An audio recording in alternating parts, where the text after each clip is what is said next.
Good morning class. This is your mass transfer operation second class lecture. पिछले lecture में हमने distillation के बारे में जाना था कि डिस्टिलेशन क्या होता है और कहाँ कहाँ पर होता है, और वेपर लिक्विड इक्विलिब्रियम या फिर वेपर लिक्विड संतुलन के बारे में भी जाना था। आज हम उसके आगे के लेक्चर में उसके बारे में पढ़ेंगे कि वेपर लिक्विड इक्विलिब्रियम कहाँ कहाँ यूज़ होता है और उसकी क्या सिग्निफिकेंस है। वेपर लिक्विड इक्विलिब्रियम के बारे में हमने जाना था कि वेपर लिक्विड इक्विलिब्रियम या गैस द्रव संतुलन किसी भी केमिकल स्पीशीज़ के वेपर फेज या लिक्विड फेज में वितरण या डिस्ट्रीब्यूशन को बताता है। मतलब कि जब आपका डिस्टिलेशन होगा, डिस्टिलेशन होने के बाद में कोई भी जो भी कंपोनेंट जो गैस फेज में जाएगा या दूसरा जो कंपोनेंट है जो लिक्विड फेज में जाएगा, तो कितना उस फीड का कितना हिस्सा वेपर फेज में जा रहा है और कितना हिस्सा लिक्विड फेज में जा रहा है, इसी के बारे में वेपर लिक्विड इक्विलिब्रियम या फिर गैस द्रव संतुलन बताता है।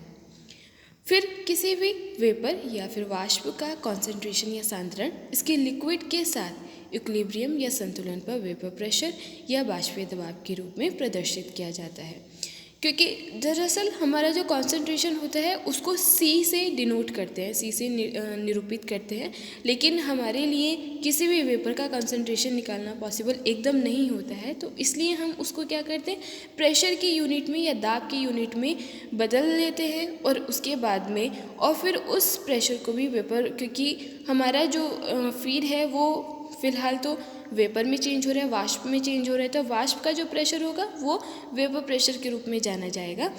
तो क्योंकि और जो लिक्विड का प्रेशर होता है वो पार्शियल प्रेशर के नाम से जाना जाता है, और वेपर का जो प्रेशर होता है वो वेपर प्रेशर के नाम से जाना जाता है या वाष्पीय दबाव के नाम से जाना जाता है। तो किसी भी वेपर का कॉन्सेंट्रेशन या सांद्रण इसके लिक्विड के साथ इक्विलिब्रियम या संतुलन पर वेपर प्रेशर या वाष्पीय दबाव के रूप में प्रदर्शित किया जाता है। चूँकि सामान्यतः distillation operation constant total pressure पर किए जाते हैं, क्योंकि डिस्टिलेशन ऑपरेशन जो होते हैं हमारा जो एटमॉस्फेयर का दाब होता है या प्रेशर होता है वो 1 एटमॉस्फेयर होता है, 1 एटमॉस्फेरिक प्रेशर होता है। तो कोई भी जो भी कॉलम है या फिर आपके प्लांट हैं या फिर रिएक्टर हैं वो ज़्यादातर जो होता है वो 1 एटमॉस्फेयर या 1 एटमॉस्फेयर पर चलाए जाते हैं, जो सामान्य दाब होता है। तथा गैस और लिक्विड के मध्य किसी भी केमिकल स्पीशीज़, मतलब अगर हमारा ए या बी का कोई मिक्सचर है तो उसमें ए का कितना हिस्सा वेपर फेज में जा रहा है और बी का कितना हिस्सा आपका लिक्विड फेज में जा रहा है, उसको हम ग्राफ की मदद से भी आसानी से निकाल सकते हैं। अब जैसे हमारा क्या होता है कि कोई भी जो आपका जो हमारा लिक्विड में जितना भी अमाउंट होता है, कोई भी जो आपकी कंपोनेंट है, ठीक है, जो लिक्विड फेज में जाएगी तो उसको आप एक्स एक्सिस पे दिखाते हैं, और जो आपका वेपर है वो वेपर को आप वाई एक्सिस या फिर वाई अक्ष पर दिखाते हैं।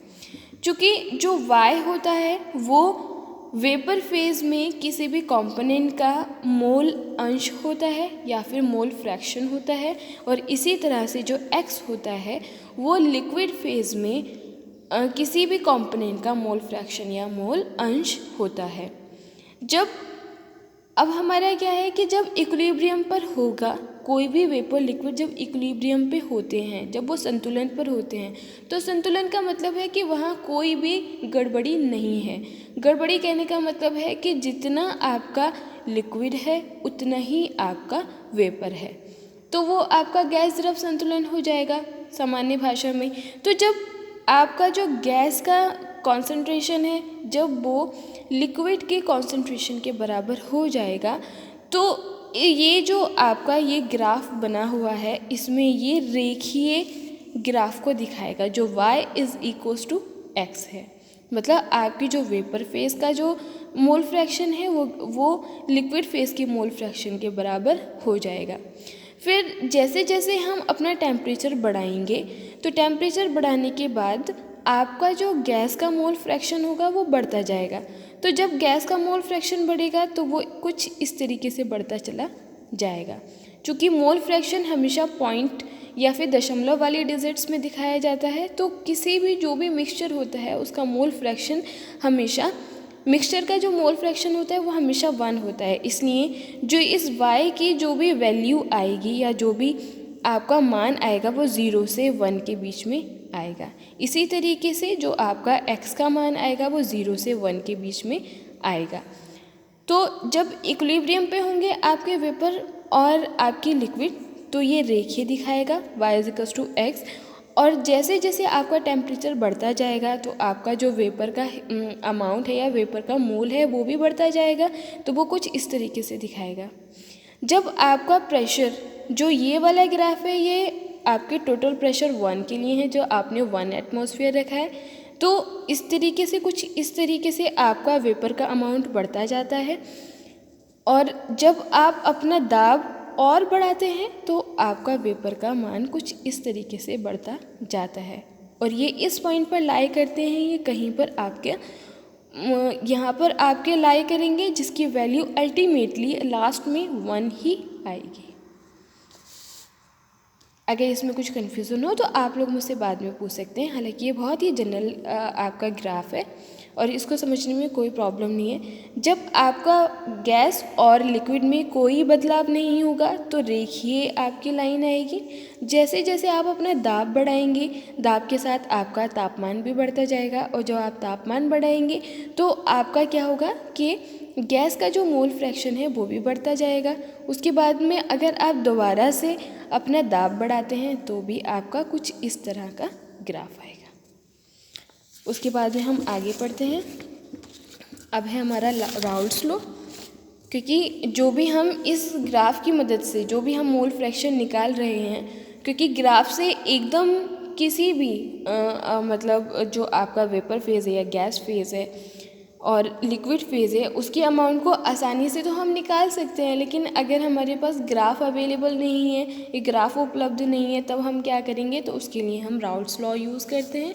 राउल्ट्स लॉ क्या होता है कि ये नियम सामान्यतः वेपर लिक्विड संतुलन, ठीक है, को, क्योंकि वेपर लिक्विड संतुलन जब होगा तो y=x होगा, लेकिन अगर हमारा वो थोड़ा सा भी ऊपर नीचे होता है देन हम क्या करेंगे कि ये नियम सामान्यतः वेपर लिक्विड संतुलन को किसी आदर्श विलयन के लिए, आदर्श विलयन क्या होता है,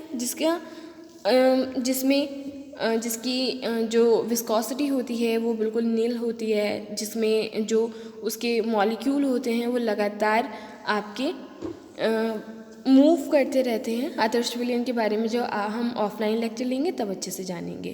तो यह नियम सामान्यतः वेपर लिक्विड संतुलन को किसी आदर्श विलयन के लिए ज्ञात करने के लिए किया जाता है, जो कि किसी आइडियल गैस मिक्सचर के साथ संतुलन में होता है।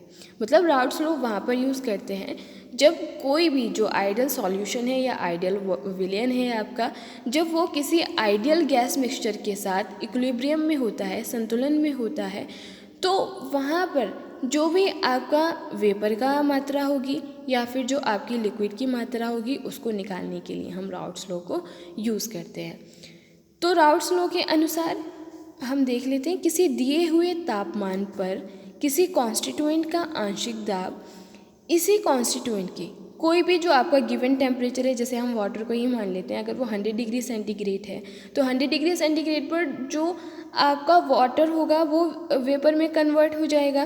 तो वो वेपर में कन्वर्ट करने के लिए जो भी हमारा उस टाइम पर प्रेशर होगा या फिर जो भी उस वाटर का मोल फ्रैक्शन होगा लिक्विड अवस्था में, तो वो उसी के बराबर हो जाएगा। तो आगे देख लेते हैं हम, किसी दिए हुए तापमान पर किसी कॉन्स्टिट्यूएंट का आंशिक दाब इसी कॉन्स्टिट्यूएंट के वाष्पीय दाब तथा लिक्विड अवस्था में इसके मोल फ्रैक्शन के गुणनफल के बराबर होता है।